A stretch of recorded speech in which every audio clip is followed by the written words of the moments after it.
Hi, everyone. Good afternoon, and welcome to today's webinar on the new Interagency Guide to Federal Financing Programs for Clean Energy. We're excited to have you with us today. I'm Molly Lunn with the Department of Energy's State and Local Technical Assistance Program, and I want to thank you all for joining us. Before we get started, just a few quick housekeeping notes. Everyone today is going to be in listen-only mode, so we will have a Q&A session at the end of the presentation, and you can participate by submitting your questions electronically during the webinar. There's a questions pane on the right-hand side of your screen.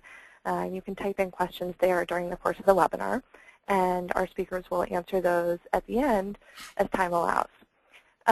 We'll also be sending around today's slides after the presentation, along with a link to our online solution center, where a recording of the presentation will be available in about 1 to 2 weeks. So if you missed something, don't worry, we're gonna get you the slides later on. So we've got a great agenda for you today. My colleague at DOE, Colin Bishop, will be kicking things off with an overview of the new guide and the range of financing programs the federal government offers. And Jennifer, you can go to the next slide. Then we'll have John Claffey from USDA, Michael Freeberg from HUD, and Patrick Kelly from SBA talk about specific financing initiatives from their agencies that state and local governments can take advantage of for clean energy. And then finally, Jim Levine will present a case study on how he and the state of New York were recently able to leverage 2 federal finance initiatives to deploy clean energy in their state. At the end, again, we'll open things up for Q&A, and any questions we don't get to, we'll be sure to follow up with you offline. So as you can see, we've got a fantastic range of speakers and topics to cover, so let's just dive right in. With that, I'll hand things off to Colin Bishop. Thank you, Molly. Hello, everyone. This is Colin Bishop in the Office of Energy Policy and Systems Analysis at the Department of Energy. I'd like to thank you all for joining and really only have 2 quick comments at the top of this conversation. And that the first really is the background behind this guide. Over the past several months, 7 different federal agencies have been working together in coordination with the White House and a number of stakeholders to identify all of the existing authorities, finance programs that the federal government has that can be used to support the President's all-of-the-above energy strategy and his climate action plan.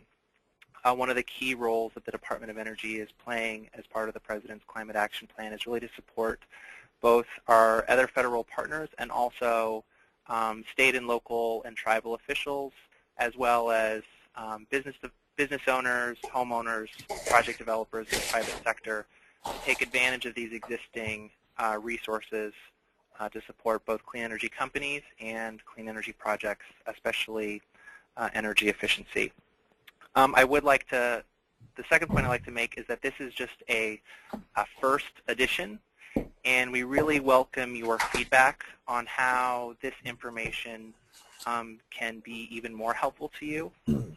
For a second edition, we've imagined considering some case studies, really digging in and identifying some innovative ways that these federal finance facilities have been leveraged in states by a variety of public and private partners.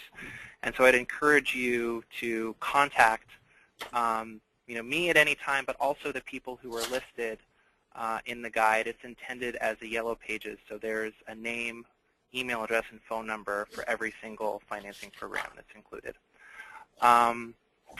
With that, I will turn it over to our first speaker, John Claffey from the U.S. Department of Agriculture.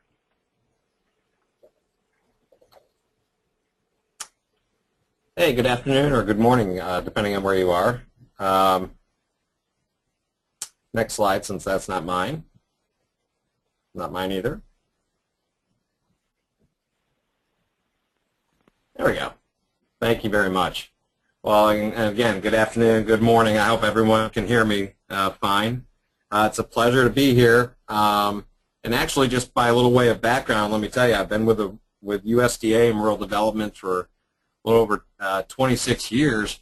but primarily in our telecommunications program. I recently had the opportunity this past summer to transfer over into the electric program, which I have admired from, I wouldn't say afar, I guess a close, right down the hall, but I've always been very proud of what the electric program does in terms of serving rural America and how it's really on the forefront of providing clean and renewable energy to much of the landmass. Next slide, please. So today's presentation is going to go over a little bit of our portfolio status, give you an idea of the types of things that we've been funding this year, how much we've been funding, where we stand for hopefully a 2014 budget. We issued an advance notice of proposed rulemaking to get some feedback on how we can better implement our programs in certain areas, including rurality, which is an issue where there's kind of an all or nothing, and we'll go over that when I get there, an all or nothing proposal about how rural you are, and in terms of us maybe being able to do some carve-outs to promote particularly project financing in rural areas in the arena of renewables, and then discuss some overall electric program updates. So next slide, please. I wanted to start with this slide because this is a graphical representative of our general field representatives. That's what GFR stands for up there in the title. General field representatives are, many of you may know this, there are eyes and ears in the field. These people do yeoman's work.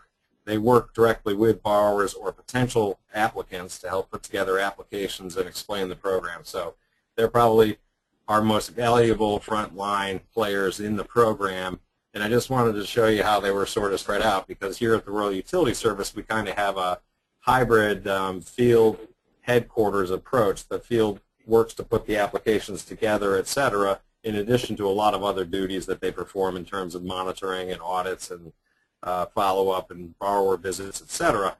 They submit the information to Washington, and the underwriting is done in headquarters. And you'll see a representation of headquarters in just a second. Next slide. So here's the way John Padalino, obviously the administrator who oversees all three of the programs within RUS, water, electric, and telecommunications. And this is a breakdown quite briefly of the electric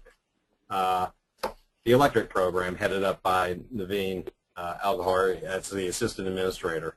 My new position is down here as John Claffey, as director of the electric staff division. We have one power supply division and two regional divisions which handle our distribution. So just want to give you a quick overview so you have maybe a picture of how we're organized here. Next slide.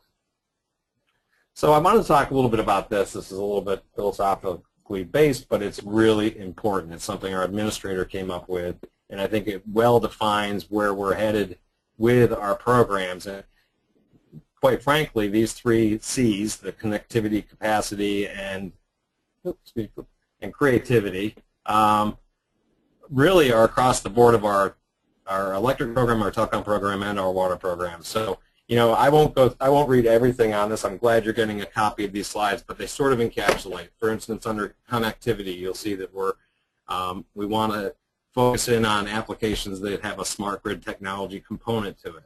We want to be able to replenish our pipeline of projects to address all sorts of rural needs that are coming out today through outreach activities, the rurality regulation that I talked to you about, doing some project financing, and of course energy efficiency. And then we still want to make sure that we're reaching out to our constituents, and I'll tell you a little bit about a newsletter we have coming. That is out actually, and if you haven't subscribed, I'd like you to do that. Capacity really talks about the portfolio itself, our loan servicing and managing the portfolio, particularly in terms of continued demand for the program, but maybe reduced resources. Interagency initiatives, such as this one, where we can work with our other partners across the federal spectrum and the state spectrum to make sure that we're getting the biggest bang and that the constituents are getting the biggest bang, the customers, particularly the consumers, from all of our programs working together. And then, of course, internal capacity building, where we're trying to get staff engaged, training, and working with our state offices, which are very important in all of our states. Rural development has state offices in almost every state, and those state directors are very much in tune with what's going on within their territory, the state that they cover, in terms of all sorts of other rural economic development, like our business programs, our housing programs, our community facilities programs, etc. And then on creativity, we've been doing a lot of business process reengineering in electric programs, streamlining, trying to be more flexible and innovative, again, in approaches as we move forward to benefit the borrowers, to benefit the consumers, and to, better utilize the tools that we have, again, in the capacity of reduced resources, human resources, using our IT systems better, coming up with a single electronic loan application, etc. Next slide, please.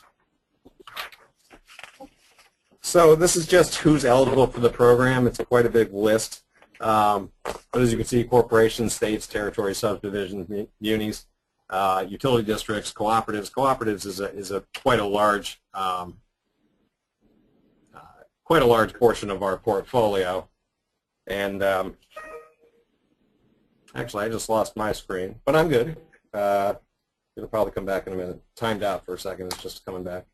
And limited dividend or mutual associations. The electric program serves approximately 650 borrowers and in 48 states, plus the Marshall Islands and American Samoa. And just a quick statistic that's not on this slide, while the rural electric co-ops serve 12% of all utility customers, they own 42% of the nation's distribution lines, covering 3/4 of the nation's landmass. So it's quite a big investment, and it's quite a big asset for all of the utility industry, including, not the least of which, rural America. Next slide, please. Here's a snapshot of our portfolio. You can come back and look at this when you have more time, but if you look at the highlighted yellow line in the middle of your screen, you'll see that in the direct portfolio of the utilities program, the total portfolio is about almost $61 million. The electric program makes up over $44 billion, I should say, billion dollars of that. 61 billion, we make up 44 billion. And as you scroll across there, you can look at various statistics, but the delinquency rate is just, it's an enviable delinquency rate in terms of banking standards. It's very, very low. The program has had great success in its repayments, and that's a tribute to the borrowers and co-ops themselves, their operational mentality and success that they've had, as well as the electric staff in both headquarters and the field. And then we do some other guaranteed lending in our portfolio. Next slide, please. So we've had a strong portfolio. As you can see, from 2009 to 2013, we've been funded at anywhere around $6.6 to $7.1 billion. And we have $7.1 billion available to this fiscal year. You can see that FFB guaranteed is the largest portion of our funding. That really is a program that provides most flexibility. It certainly is the program acts just like all the other different pots, but the FFB note guarantee with the Treasury is a little more flexible and provides borrowers with the ability to maybe get a little bit less interest rate on their loans while maintaining all the other flexibilities that they have in terms of long-term repayment. Next slide. So as of, I guess, early last week, excuse me, you can see that we've approved right there in the middle about $3.2 billion in FFB loans, another $500 million in guaranteed underwriting. We're on track probably to approve about $5 billion worth of financing for electric infrastructure this year, which is great. A little bit lower than our $7.1 billion that you saw on the slide before, but I think actually in terms of some of the things I've already talked about, I think the band is ramping up in other areas like maybe project financing or increased renewable financing. So we're pleased. It's a good amount of money to make available to rural America. Next slide will show you that we've obligated already $2.2 billion for distribution, $1 billion for transmission, $290 million for generation improvements, $25 million for environmental improvements. So it'll be nice to see as we go through ventures like this, joint ventures, and have outreach activities to see some of these other blocks grow, maybe in the renewables category especially. Next slide. This is just a quick snapshot of the President's 2014 budget proposal, $4 billion for electric loans. Of this amount, up to $1 billion will be available to support environmental upgrades. And so of the remaining funds, not less than $3 billion was generation, transmission, distribution, and renewable energy. And you can see some of the other things in here, purchase and construct peaking units of electric generating plants, wind, solar, other intermittent sources of energy. And so we can also use the funding in the support of transformation of fossil fuels to cleaner technologies. Next slide. So we're pleased. The proposal for 2014 is a strong support level. The High Energy Cost Grants Program. I think one of the concerns that we have here is that a lot of people I think the public generally thinks that this is an individual program, somebody helping to pay for their utility bill, and it's not. What it is it's a grant program aimed that the electric program opens every year as a window to accept grant applications for extremely high energy costs exceeding 275% of the national average. So you can see the breakdown there between the types of electric, natural gas, fuel oil, propane. And so we're in the process right now this year of actually renewing those grants and making the selections to make awards a little bit later in the year. But this is a good program. It does create a little bit of confusion from the public side.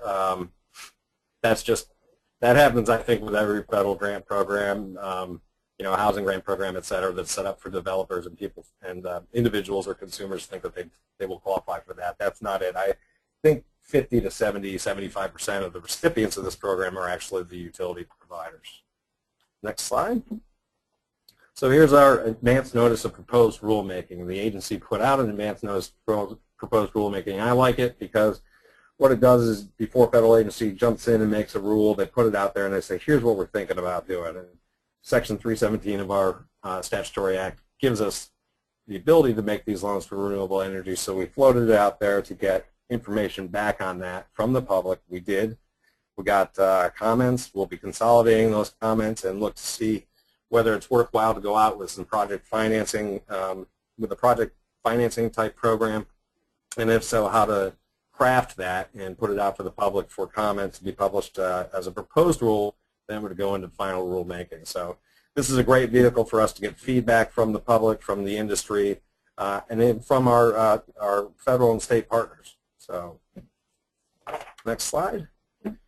I won't spend too much time on this. The reality regulation, what we're doing here is we're analyzing it, as I said before, kind of the way the rural development reality is set up is that it's an all or nothing, and you may have pockets of very rural areas that are somewhat contained in an area, in a total proposed service area that otherwise looks more urban. So one goal in all of this would be to explore options and maybe being able to, particularly maybe in the renewable or energy efficiency arenas, be able to fund areas that maybe otherwise might have been considered within or close to an urban area, but you would be able to carve that out.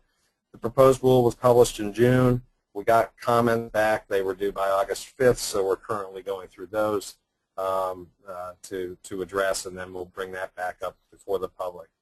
Last few slides, streamlining engineering, streamlining initiatives. We've been doing a lot of that. Before I came on board, Naveen started a couple of years with a business process reengineering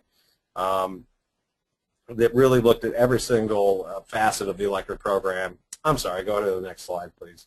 And where we were, how we could improve customer service in an environment of diminishing resources, et cetera, better leveraging our IT capabilities, looking at our organizational structure. Frankly, there's probably room for some improvement there, and really being able to better interact with our customers and our borrowers.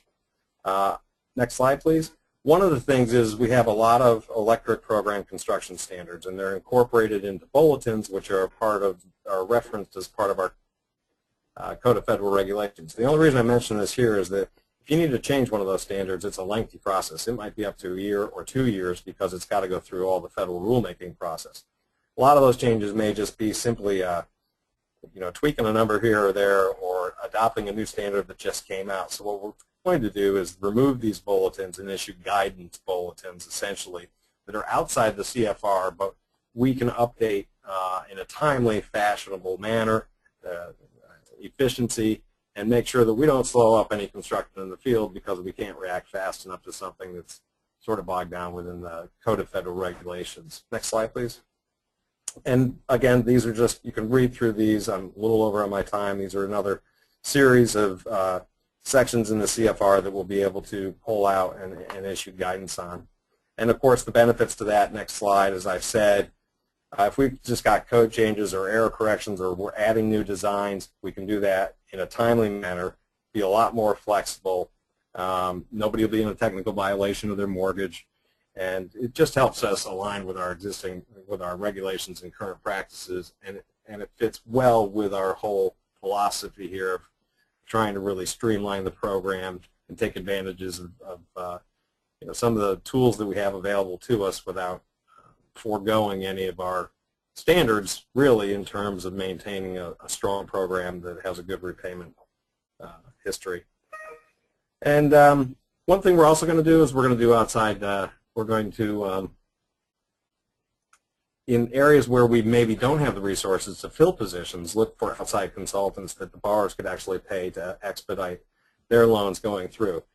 Some of the ones listed here would be to go ahead and, through the federal procurement process, have a stable of different types of contractors, engineering transmission firms, for instance, an engineering firm that helps us with renewable technologies, maybe one for each technology, solar, wind, hydro, biomass. Outside legal firms for when our Office of General Counsel is maybe bogged down. We could use them to help us execute the legal documents, the loan contract, an indenture, etc. An environmental support firm for our environmental folks that are under the water program, but they provide all of our NEPA reviews, etc. So we've been working on this. We've got about 3 that we've cleared in our part. We're working with our Office of Procurement and OGC to do this, and we think this is going to be a big benefit to the borrowers where we may lack the resources and in the past have held you up. Last couple slides here. I talked a lot about this in the overall presentation, the common application intake and processing. We are moving, as the administrator is dedicated to this. We've set up an entire task force for this. This is going to happen. We're going to be able to accept electronic applications, and it's going to be an interactive application that can actually, even beyond the time that it's approved, be an interactive process with the borrower through advancing of funds, making contacts with them, ensuring things are in mortgage compliance, build-out schedules are met, etc. So we're excited about that. We're doing well in progress on that. And in closing, just something I had mentioned before on the last slide, we have a newsletter in the electric program. It comes out quarterly. Next one will be early December. The last one was actually a comparison of the first years over the last 78 years. And it's actually, if you haven't looked at it, go on our website and pull it off there. It's great. There's a lot of commonalities, even from 3/4 of a century ago, talking about energy efficiency and things of that nature. And so that was a special one geared towards the anniversary of 78 years of rural electrification, but each quarter we like to highlight different facets of the program or the industry. So if you haven't been able to subscribe to that, it's a great way to get information from us. And you'll also find on our website all our contact information, including my contact information, and I would love to hear from you anytime. I know this is a lot to throw at you all at once, but I'm going to move on and let the other speakers talk. Thank you very much. Thanks very much. Next up, we have Michael from HUD. Yeah, hi, thank you. This is Michael Friedberg. I'm with the Office of Sustainable Housing and Communities at HUD. And I'm going to try to briefly just talk through some of the programs and initiatives and financing facilities that are described in the guide. I'm going to focus specifically today on the Power Saver program because we think that this is an opportunity for states and local governments to work with us to get a product that could help the consumer invest in home energy improvements in their own homes. But before getting into that, I'm just going to go through a quick scan of some of the initiatives that are outlined in the guide, and all of these are listed in the back of this presentation. I did want to make an overall point before moving to the next slide, however, about HUD's interest in energy efficiency and more broadly sustainable housing. There's really 4 reasons. The first 2 have to do with the first has to do with obviously any energy efficiency gains that we make in the housing that we assist is going to result in lower carbon emissions, and therefore this is obviously good for the environment. Second of all, we have a strong interest in the health of the residents of housing that we assist, so this is also good from a public health perspective. This also contributes to housing affordability, and that is clearly one of HUD's main missions, which is to ensure that affordable housing is available to as many residents of the communities that we work with around the country. And finally, this is also sound fiscal policy. We at HUD spend something like $6.4 billion a year to heat, light, and cool the assisted the housing that we assist nationwide. So to the extent that we can achieve some savings in the housing that we assist, this is obviously good both for the operators of that housing as well as the residents and ultimately the taxpayer. So there are many good reasons for us to be involved. So let's go to the next slide, please.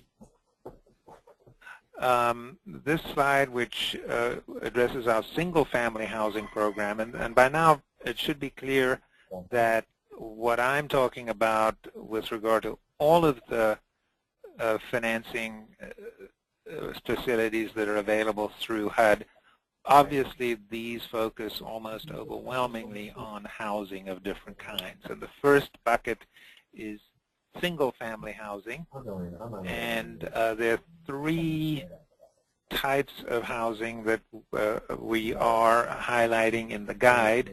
The first is the Section 203K housing rehab and purchase loan program. This is an FHA insured program which allows home buyers to both purchase a home and do some improvements at the time of purchase. And so we think this is a good vehicle for potentially investing in energy efficiency improvements at the time of purchase. The second item here on this slide is the HUD's Energy Efficient Mortgage Program. Like all of the products I'm going to be talking about, at least in the single-family arena, this is an underutilized product, but it enables borrowers to borrow up to 5% over the typical loan amount, provided that they invest in energy efficiency improvements or purchase a home that meets a minimum energy performance standard, essentially allowing the borrower to use the projected savings to finance the additional debt service. And then the last item here is the Power Saver home improvement product, which I'm going to just hold off on and get back to in a minute. So we can move to the next slide. I just wanted to briefly mention the Section 108 Loan Guarantee Program. A number of states and cities have used this program successfully. It's primarily been used as an economic development or property redevelopment or revitalization program. It is very closely tied to the CDBG effort, allows cities and states to borrow up to 5 times the amount of their CDBG entitlements or grants. has not been used extensively as far as I'm aware for energy efficiency, but hopefully there's some potential there that can be explored. Next slide. And then we get into the range of multifamily housing products, some of which are highlighted in the guide. HUD, as you know, provides rental subsidies for something like 5 million housing units nationwide, and there are a number of FHA multifamily insurance products that are available to finance either the purchase and development or revitalization and renovation of existing properties. We also mention here the Public Housing Capital Fund, which is a capital source for public housing authorities that is set annually by Congress and by formula. Now, we have seen some terrific projects that have been financed or undertaken by either private developers or public housing authorities using some combination of these resources. I'm thinking, for example, of the El Paso, Texas Housing Authority did one of the first net zero multifamily energy projects in the nation down in El Paso, including wind energy and I believe some PVs, photovoltaic installations. So we're seeing some really state-of-the-art projects that are available and that people are doing at the local level. And we here at HUD are certainly committed to helping work with those folks who want to push the envelope on energy efficiency or renewables as part of these initiatives. Next slide. So I'm going to skip over this slide. This is just another one of the programs that are available, and I think we'll go directly to the Power Saver Home Improvement Loan Program. And I just want to highlight that and take a couple of minutes to talk about this initiative because, again, we think this is an opportunity for consumers to take advantage of this product that we are supporting with the FHA mortgage insurance in partnership with 10 lenders across the nation. Essentially, this is a pilot program that we have launched to enable homeowners to make cost-effective energy-saving improvements to their homes. There's really two parts of the program. The first is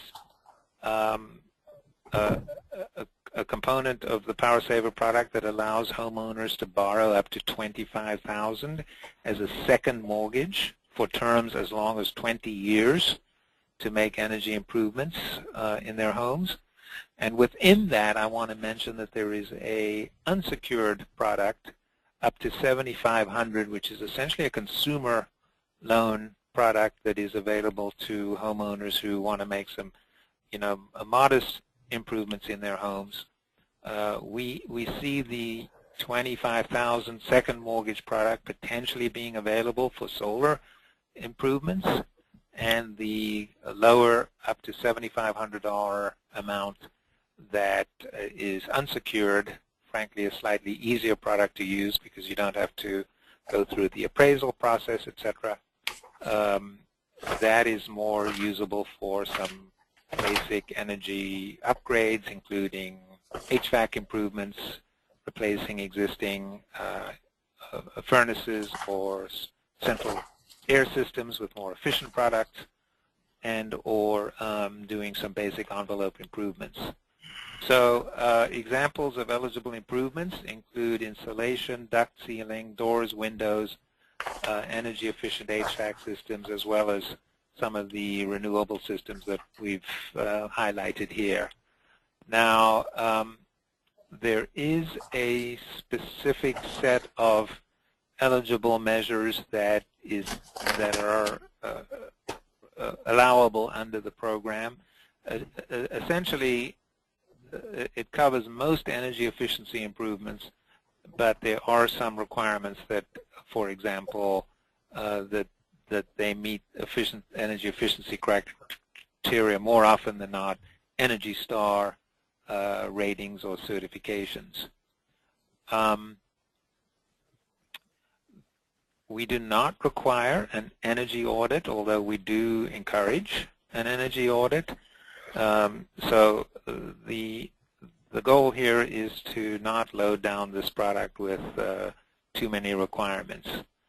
There are some minimum financing requirements which we've identified here. Borrowers must have credit scores of at least 660, and their total debt-to-income ratios cannot exceed 45%.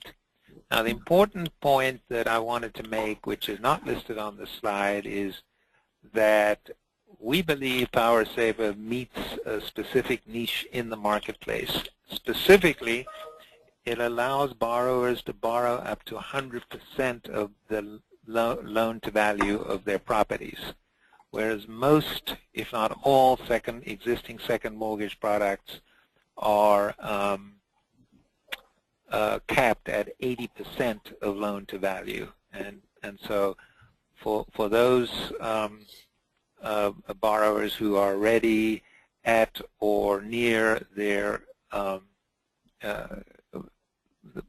the appraised value of their homes, clearly this is an opportunity. We cannot go above 100% loan-to-value, so that's obviously going to exclude borrowers whose homes are underwater, although they may well qualify for the smaller $7,500 or less consumer loan product. There are a couple of other features I wanted to mention, and then I will wrap up my presentation. HUD does not make these loans available directly through HUD. Like any other FHA-insured mortgage product, they're available through a network of lenders. We have identified 10 lenders around the country who are ready and available to make these loans available to consumers. I can provide contact information for those of you who are interested when we wrap up this presentation. The product is available in most states, not every state. This is a pilot program. And so again, we can identify those particular states that are where this product is available. I should say that we are expanding the availability of this product to hopefully all 50 states over the next few months. But again, that is a work in progress. So I think that covers most of the items I wanted to touch on today.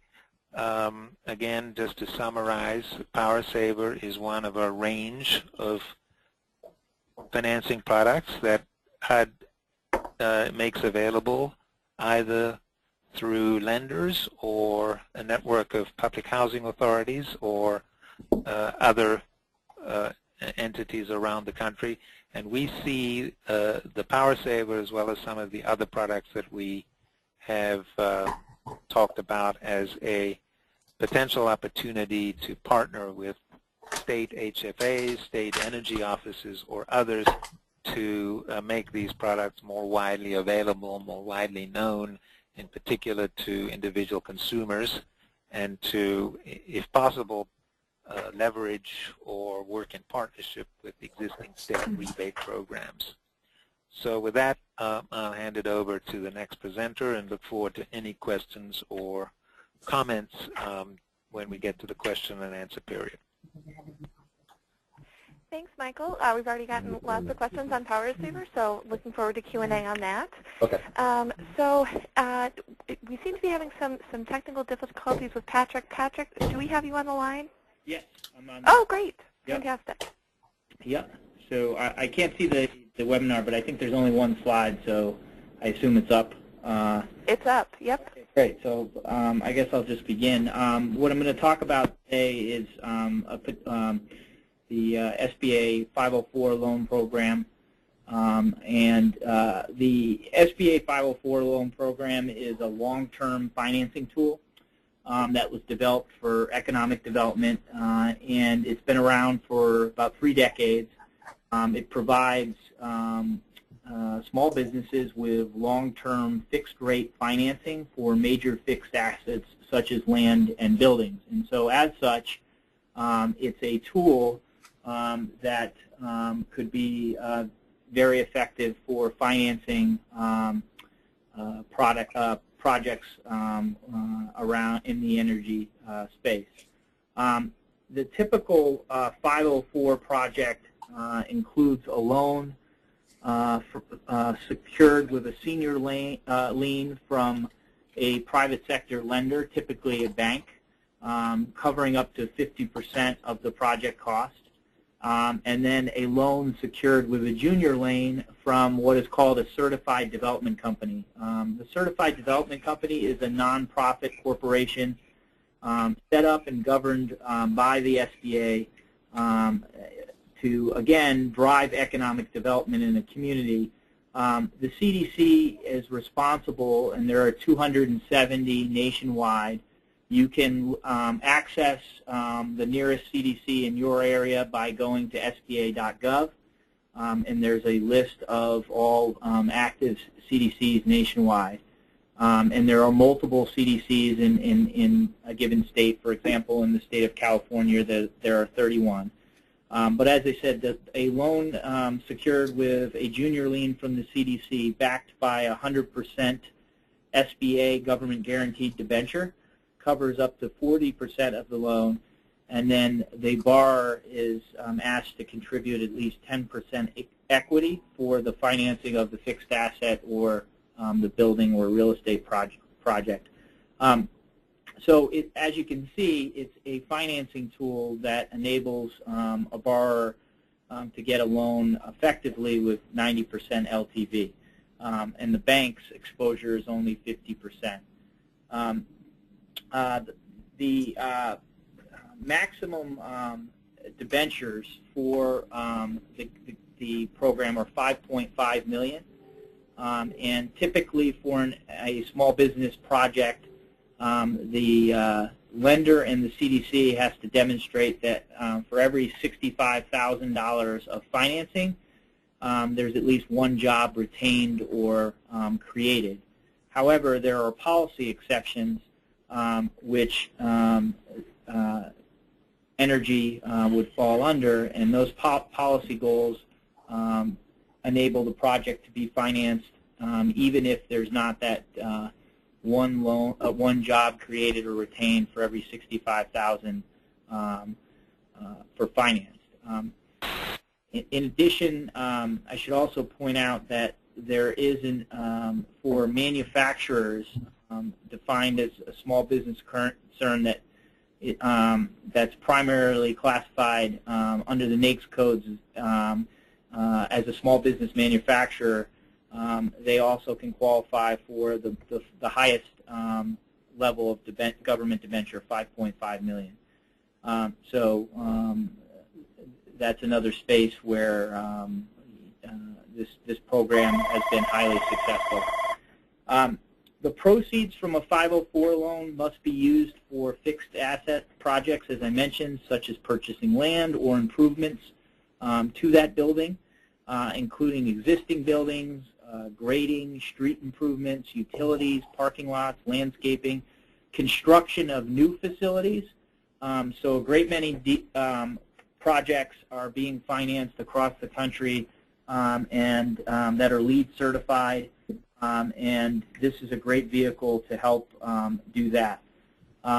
Modernizing or renovating or converting existing facilities. So if you are going to purchase an HVAC, which would be considered a large fixed asset, and modernize your property, this is a great tool to do that. As I mentioned, the interest rates on 504 loans are pegged to an increment above the current market rate for 5-year and 10-year U.S. Treasuries. The maturities on these loans are much more favorable than conventional loans for fixed asset or real estate purchase. Maturities of 10 and 20 years are available. So again, that will lower your cost of debt service. And the fees total approximately 3% of the debenture, and the proceeds of the loan can cover the fees that the borrower and lender have to pay. As far as collateral, generally, obviously we're financing fixed assets or land, so that collateral is pledged with the lender who has 50% of the project in first position, and then the CDC representing the government's exposure in second position. Personal guarantees of any principal owner of 20% or more are required. And in order to be eligible for an SBA loan and for the 504 program, the business must be operated for profit and obviously must be a small business. The size of the business is determined by the NAICS code for that industry sector, but we also have an alternative size standard that was passed when President Obama signed into law the Small Business Jobs Act in 2010. And that is roughly $15 million in revenue over 2 years and no greater than $2 million in income. So a fairly sizable small business, small to medium-sized business can qualify for this program. The business qualifies as small if it's, as I mentioned, loans cannot be made to businesses engaged in speculation or investment in rental real estate. So that is a restriction on this program. If there are members of the call who are considering becoming a CDC, as you can see, the applicants have to do business in the United States, and as I mentioned, you'll see here on the slide that alternative size standard to qualify a small business for a loan. It's a tangible net worth less than $15 million and average net income less than $5 million after taxes for the preceding 2 years. This is a very effective tool for the space that you all are most interested in.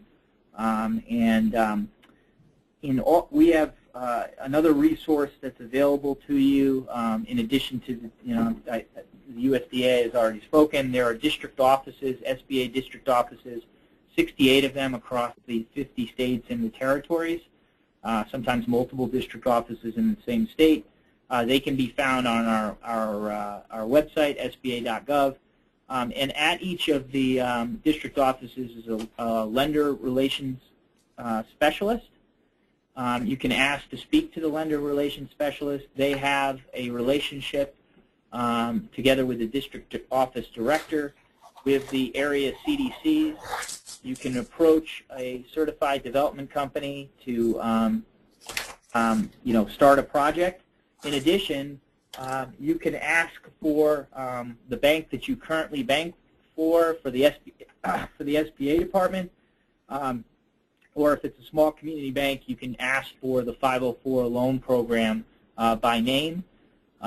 Typically, we have a few thousand participating lenders each year making 7A and 504 loans. There's quite an extensive network of participating lenders. That is basically it for a brief oversight, and I'm happy to remain on the line and take questions during the question and answer period. Thanks very much, Patrick. That was an excellent presentation. Also have lots of questions for you. With that, we'll just move right along to our last speaker, Jim. Oh, good afternoon. Thanks for having me. I was you actually flip to the next slide. I was looking at just the title of this and really realizing that a common thread between Michael's comments and Jeffrey's comments and Patrick's comments were how collaborative the whole field of clean energy finance has become. We have multiple, what we've heard about so far today, multiple lending programs, multiple lenders, all for, in many cases, common pursuits and common projects.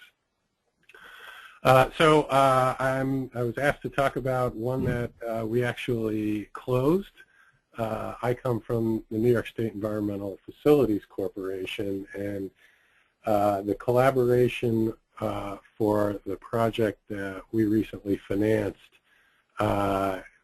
just taking Colin's count and adding one, looks like 2 state agencies and 3 federal agencies, if you're counting Treasury at the QECB participation, EPA through the state revolving funds, and the Department of Energy, who could forget, for a loan loss reserve through the Better Buildings Grant. But anyway, so let's talk about the transaction. On August 13th, the New York State Energy and Research Development Authority, a sister agency to ours in New York State, issued $24.3 million in municipal bonds. They're federally taxable, but the QECB subsidy applied, which essentially got you back to a close to a tax-exempt rate. The purpose of the sale was to finance and refinance residential energy efficiency projects. And as I said before, I come from the SRF side of the transaction. So if folks have really detailed questions about the underlying energy efficiency loans that we finance, those are probably better directed towards NYSERDA, although I'm happy to take a crack at it. As I said before, the projects were energy efficiency projects for 1 to 4 family homes, and they were originally funded through New York's Green Jobs, Green New York program, and they're funded through auction proceeds generated through the regional greenhouse gas initiative. There was, all told, New York's share was about $112 million in proceeds, and of that, there was a $43 million revolving fund established, and within that was about $26 million allocated for residential energy efficiency projects, and that's what we're talking about today. NYSERDA quickly realized that the pace of repayments of their energy efficiency loans was not going to keep up with the demand for the program, and so quite early in their program they were thinking of the upcoming need to recapitalize the fund by selling the portfolio. The problem, as they started pursuing a sale of the portfolio in the capital markets, was that at least the rating agencies were grappling with what actually was being sold. This portfolio of loans wasn't like home equity loans, which there's plenty of history. It wasn't like credit card receivables. It wasn't like automobile receivables. It wasn't quite your typical asset-backed transaction. These are loans that, compared to those other sectors, had a very brief default history, and NYSERDA would say that that limited default history of the portfolio was a real problem in moving the transaction by itself into the capital markets. The result was, clearly it wasn't your standard ABS deal, and the result was that they were looking at some pretty uneconomic terms on the go-it-alone path. They weren't going to get the entire portfolio refinanced, having confronted some differentiation between loans that were financed on a direct pay basis versus a on-bill basis with the state's utilities. They were looking at only refinancing about $10 million in bonds, with about $14 million in loans pledged to that repayment, along with, as I indicated before, this loan loss reserve funded through a grant by DOE at about $9 million. And so, you know, most people would think of that as a pretty well secured deal. However, it was, I guess, on an initial basis, indicated that it was going to be rated pretty low, just barely investment grade. And so in the spring of this year, NYSERDA and EFC started talking. Actually, we had originally talked back in 2010 about the potential for the SRF to participate in a transaction, but I think NYSERDA really wanted to investigate whether they could make a footprint in the capital markets on their own. And so really hats off to them for, you know, clawing through this path and trying to get to the end, because at the end of the day, you know, really, you know, trying to go it alone with all the time and effort that they committed, it was through that where, you know, the specific problems were teased out, and it became clear as the problems became more clear what the solution would be. And the solution in this case was to look at a wrap through the state revolving funds. So let's flip to the next page. I could talk a couple minutes about what the state revolving funds are and how they can be operative and assist in financing clean energy projects. So New York's SRF is the largest in the country. The SRFs, you know, go back to the Clean Water SRF, goes back to 1986 when it was originally created in federal legislation. And the Drinking Water SRF is a sister fund that we also operate, and that was created, again, in federal legislation in 1996. And New York has been, you know, started its SRF at those times and has been slowly but intentionally building them up over time. And at this point, you know, our SRF has over $12 billion in assets, is lightly leveraged under 2 times. We've been a prolific issuer in the bond market, and that really does, you know, I'll get to that a little bit later, but it really does come in handy having a very solid reputation. And, you know, we've probably issued over 100 times in the capital markets. But in any event, we've got about $6 billion in loans outstanding. And the SRFs, for folks who don't know, they're capitalized through federal capitalization grants and state matching funds. And we also had got a very large appropriation during in the stimulus program. So let's flip to the next slide and talk about what, in this case, the Clean Water SRF, our larger program, is authorized to do. Essentially, there are 3 main project areas that the Clean Water SRF can drive financial assistance. The first is what folks generally think of, which is the publicly owned treatment work projects. Those are, you know, your wastewater treatment plants. The second are projects for implementation or implementing a management program under Section 319 of the Clean Water Act, and that's what we're talking about today, and hopefully the yellow highlighting is coming out, but that's the second bucket.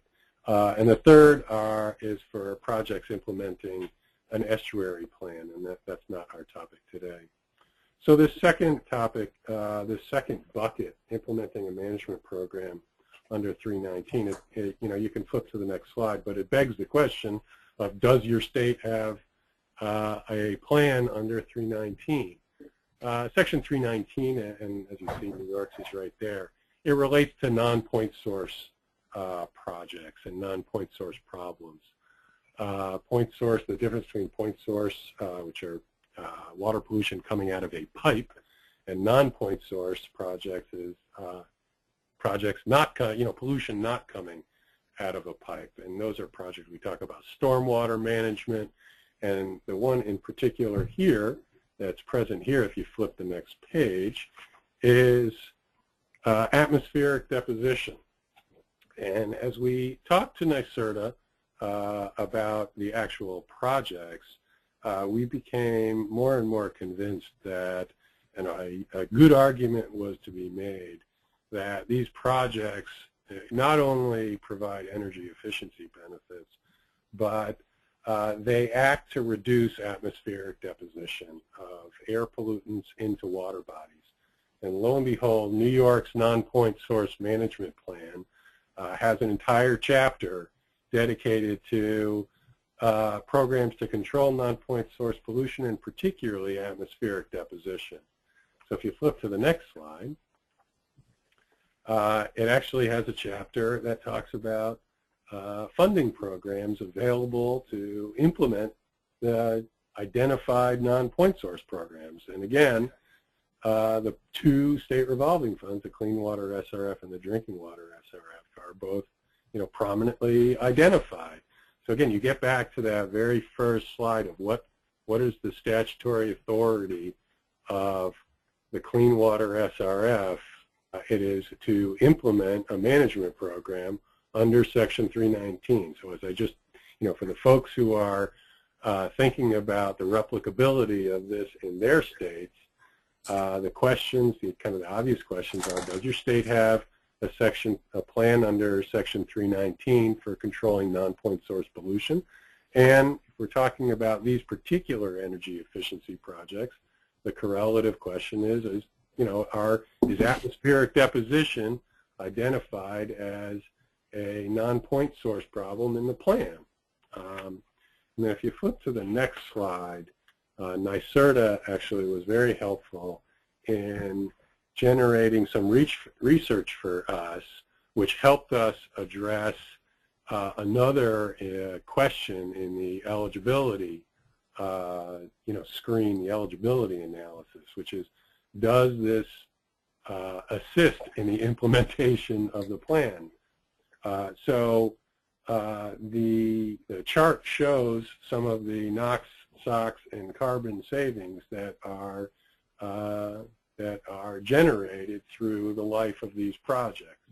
And that path right there really finished off the eligibility analysis for us under the Clean Water Act and under the Clean Water State Revolving Fund regulations and statutory provisions. So the next question became, and if you flip the next slide, became what type of financial assistance does NYSERDA want? We're a voluntary program. The SRFs, much like the programs that Michael and Jeffrey and Patrick talked about, these are voluntary. Nobody's forcing anybody to come in and pursue this. But the SRF is an incredibly flexible financing partner. We have the capability of making loans, to purchasing debt obligations, to using our resources to guarantee or purchase insurance for local obligations. And it was this third category of financial assistance that NYSERDA was interested in. Again, they wanted to go it alone. We tried to structure an underlying transaction as closely as possible such that when NYSERDA's portfolio became seasoned enough for the capital markets, that NYSERDA could start issuing on its own without our guarantee. And we issued our guarantee under 603D3 here. And EFC's SRF is rated AAA by all three rating agencies at the senior level, and AAA by 2 out of 3 rating agencies, Moody's and S&P, at the subordinate level. And we issued a subordinate guarantee for this transaction. So that's essentially, the technical path that we used to get this deal done. The deal is significant, not so much for the dollar amount. I think when I've got a couple more points that I want to make before I can offer this up for Q&A. but without a doubt, New York's SRF could have participated in a deal substantially stronger by a magnitude of somewhere between 10 and 100. The fact that we bridged this air-water nexus with NYSERDA and EPA, and the fact that we got this through the rating agencies as a standalone guarantee in a time when the rating agencies are, and as this deal is demonstrative of in its early days, incredibly leery about new credits. This was a new structure, and both for the SRF and obviously for NYSERDA. But there are, if I could just take a couple of minutes, there are, three points that I think the transaction really stands for. Dedicated revolving funds have become a very popular tool for sustainable infrastructure finance, and the SRF has been one of the earliest ones, dating all the way back to 1986. And the federal government has been incredibly generous in the water and wastewater sector. The commitment is second only to the interstate highway system. And this transaction, New York and the federal government have been funding into the Clean Water SRF since inception. And so being able to kind of expand the footprint of the SRF to help launch NYSERDA's program really does represent another, return on that very substantial investment. When you look at the aggregate national assets of the SRFs, there are 51 SRFs, 50 states including Puerto Rico. It represents decades of cash flow with zero default history and in a sector that is designated as an essential public service. And so with 2 decades under, 2.5 decades under their belt with virtually no default history, and 30 years, some of our loans can go out as far as 30 years, a projection of 30 years of this same cash flow, very few existing or new funding vehicles can demonstrate as strong and stable a history or a future. And so the extent to which those cash flows can be leveraged in the capital markets and fund future commitments is really very, very substantial. And when you couple that financial strength with kind of the evolving footprint that we're seeing that the SRFs are capable of reaching, I mean, through stormwater, through Section 319 plans, the SRFs are capable of being active in the transportation sector, in the housing sector with, green roofs and green walls. Obviously, we just talked about the energy sector, porous pavement projects in the transportation sector. You can get, when you couple the breadth of the SRFs and the financial depth, you can get, kind of this creeping conclusion that the SRFs are capable of really being a national infrastructure bank with 51 branches. And so it does, to me at least, it does, serve as a motivation for folks in other states to push their SRFs along, to push for continued funding. Because I think as the data, as NYSERDA's experience suggests, folks should really, folks interested in, at least in, from this example, who are interested in promoting clean energy finance, should give real strong consideration to looking at expanding the footprint of existing funding vehicles at least in addition to, if not as an alternative to, creating new funding vehicles and approaching the capital markets on their own. So that's what, I'll stop there, but that's really one of the things that I wanted to emphasize. And I think we'll be talking about that a bit at there's a national SRF conference in November that I think we'll be pushing that point as well. So with that, I'll wrap up and be open for any questions that folks may have. And thank you all for allowing me to participate. Well, thank you, Jim. That was a really wonderful presentation. And I think your point there about thinking about expanding the footprint of some of these federal financing programs is a really good one, and certainly what we're trying to hope to engage with states and locals on. One quick question for you before we get to some of the other questions for other speakers. There was a point of clarification from one of the states on the phone that was wondering, so under Section 319, it sounds like your clean water SRF has Section 319 with atmospheric deposition, and that's what let you issue bonds for efficiency. Is that right? That's correct. That's okay. Correct. This is atmospheric deposition. At least again, in different states have different non-point source problems. But New York, being in the Northeast, and everybody remembers the acid rain litigation from years ago, New York still has a very well-documented problem with atmospheric deposition into water bodies.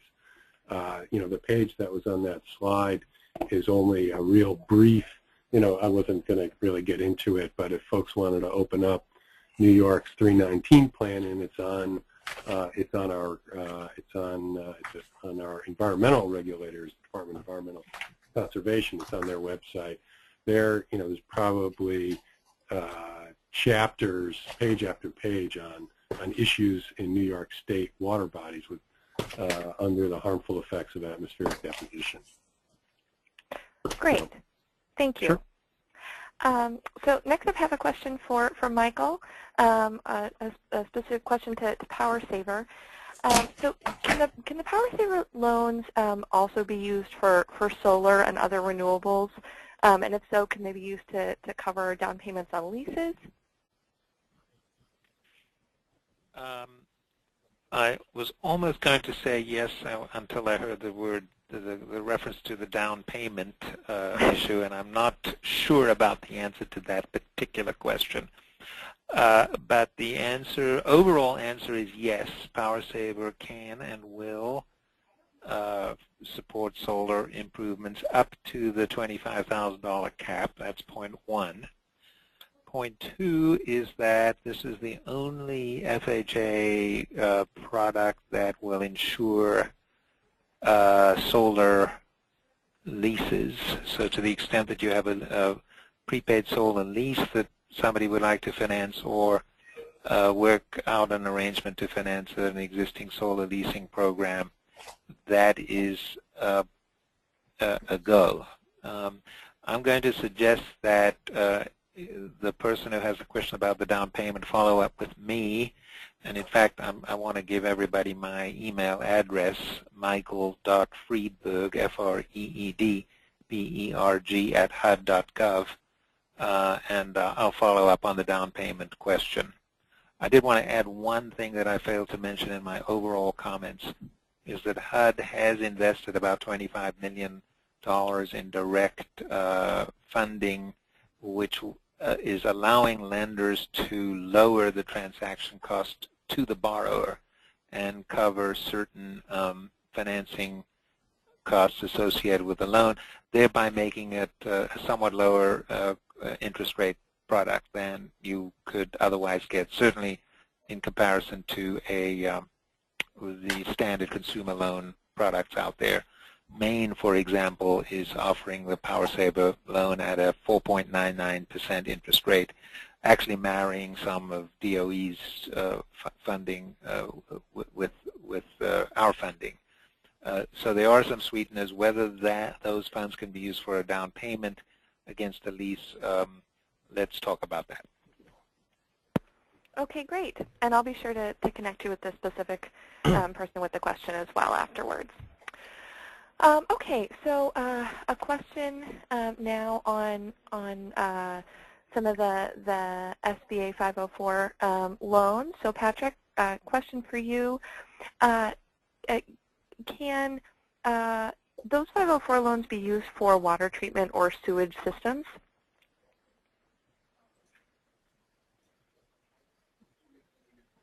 Maybe we don't have Patrick on at this point. Okay, well, I'll move on. So a couple of questions. Actually, this is a good question for the whole group.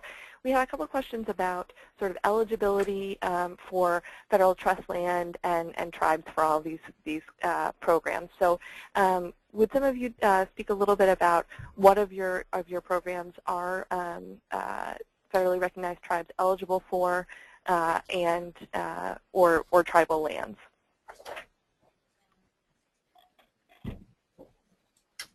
This is John Claffey. The RUS electric programs, as well as our sister programs, are eligible for tribal entities. We have tribally owned utilities that have come in and borrowed from us or received grant funds.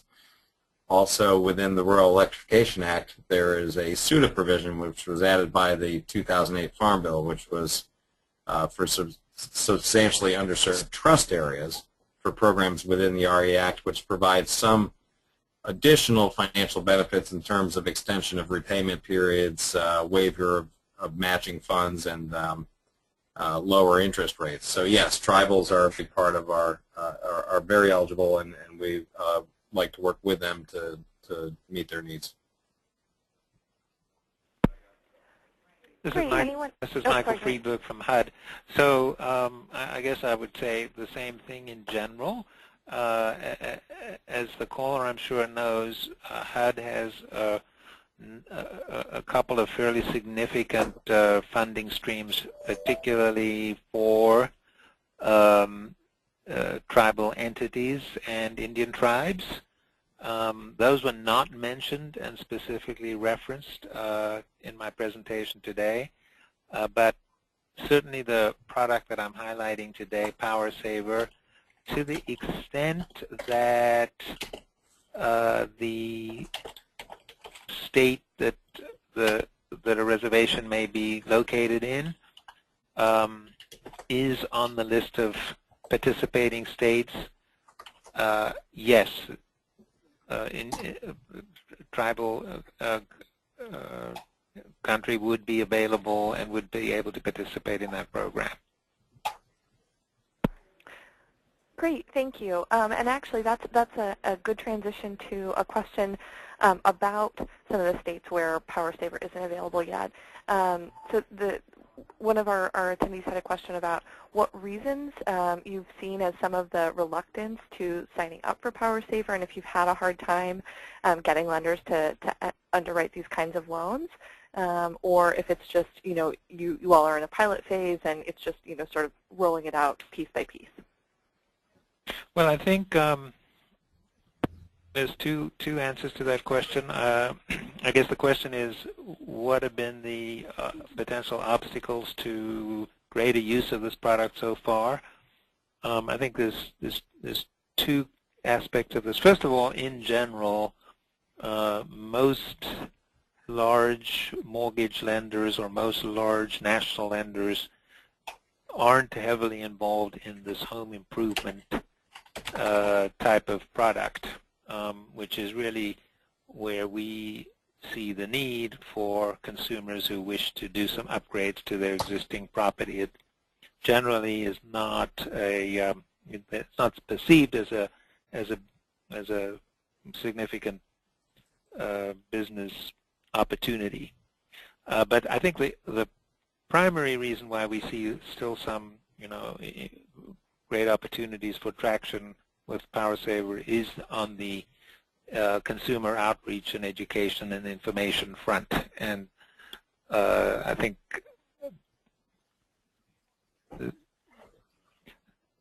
there's a need for further outreach and education and marketing of the product. And we here at HUD are going to be working closely with the lenders as well as states, local governments, and existing program operators such as Home Performance with Energy Star, who are already in the business of providing home energy services. And we think that we can reach a larger customer base by partnering with those of you who are already in the business of promoting home energy services. Great, thanks, Michael. So let's see here. Another general question for the group. This one is sort of about projects for nonprofits and folks in the nonprofit sector. Specifically, the question is, what kinds of financing is available for a homeless resource center? So this is the idea here would be that they're looking to do energy efficiency upgrades, some construction. Are some of your programs available for nonprofits?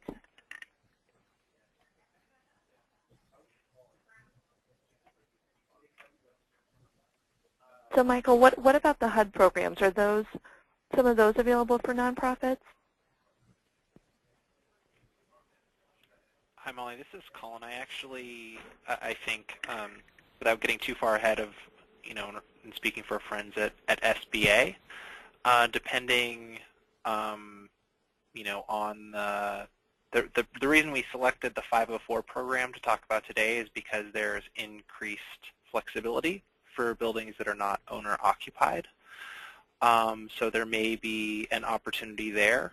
But really I would encourage, in this case, Stan to follow up with SBA and go ahead and copy me or us on that email to run that down, because it is an important question. Yeah, and this is John Clappy. In the RUS Electric Program, certainly we finance nonprofits a lot. It's the eligibility of the project itself that we would have to look at. Yeah, and I was going to add to that from the HUD perspective. Nonprofits are a huge part of the many of our programs, often or more often than not as sub-recipients, as the technical term would be, of our existing funding streams. So, and in particular on the homeless front, we do an annual Continuum of Care grant award, not specifically referenced in the guide, for a variety of homeless assistance and supportive housing projects. And certainly it would be worth considering whether, I don't know what the specific project the caller has in mind, as to tapping some of those funds for the purpose of greening a homeless facility or doing an energy efficiency improvement project. But I'm happy to follow up in person if there's a relationship to any of our programs. Great, thank you. Colin, I think I have one here that would be good for you to maybe talk a little bit about. We have a attendee here who said, some of this can seem very confusing and convoluted with different agencies and different programs for different specific needs. And so what is the government doing to try to help people more easily access these programs? And I think that's part of what the new guide is trying to do, but if you could talk a little bit about that. Thanks, Molly. That actually is an excellent question, and if I could go back in time 86 minutes, I would have mentioned that in the opening remarks. What we're hoping to do with the guide in many ways is to initiate a dialogue between the various federal agencies that have these federal programs with the stakeholders, state and local leaders and other stakeholders at the local level who could be using them potentially and maybe are not, or who might not be aware of some of the potential uses of these various financing programs, but in sort of added thing and completely understanding that there is that the programs are very complicated. In each state, there's in some ways a unique set of opportunities and definitely a unique set of relationships. Many of these federal programs have local implementation partners. There are qualified lenders or qualified borrowers for whether it's USDA, HUD has partners for its Power Saver program, SBA has qualified lenders for the 7A and 504 program. So, one next step and one way in which, we can be helpful in follow-up is to help you think through who the potential partners might be in your state. Who is the equivalent of Jim Levine in, Nebraska or South Carolina or Oklahoma who is thinking about how to make the most of your state revolving fund, so that you can sort of take a comprehensive approach to maximize the use of all the federal financing that's available in your state. Great.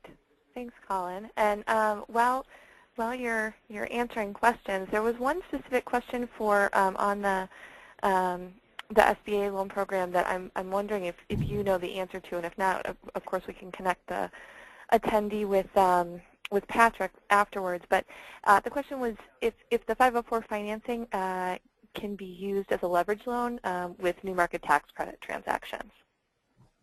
I am. This is Patrick. I am on. Hi. And so the new market tax credit. I think we should talk offline because it depends on how the deal is structured, and what can't happen is the government's exposure can't exceed 50% for the individual project. And so the example that I had described was a 50-40-10, and so there was some room in there where new market tax credits could be layered to make it a 50-50 to potentially make the exposure 50% for the government, 40% for the third-party lender. But if folks have questions regarding specific projects, they can email me at patrick.kelley, Kelley, @sba.gov. Great. Thank you, Patrick. So we've run up on 3:30 now, and I think we'll wrap things up. For those of you who have some questions that we didn't quite get to, we'll be sure to connect you with our speakers after today's session. Again, we will also be circulating the slides and a link to where you will be able to find a recording of today's session after about a week or so once it's posted online. And we do ask if you have a few seconds after we log off here to fill out the brief survey that will pop up. Your feedback really helps us tailor our presentation so that they can be most useful for you. So thanks again to all of our speakers for joining us today and giving excellent presentations, and thanks to all of you. As Colin said, we're really looking for your feedback on this guide because this is just a first edition, and we want to make sure that these tools are presented in the most straightforward way as possible. So your feedback is greatly appreciated, and look forward to working with everyone. Thanks a lot. Thank you. Thanks, Michael. Thank you all.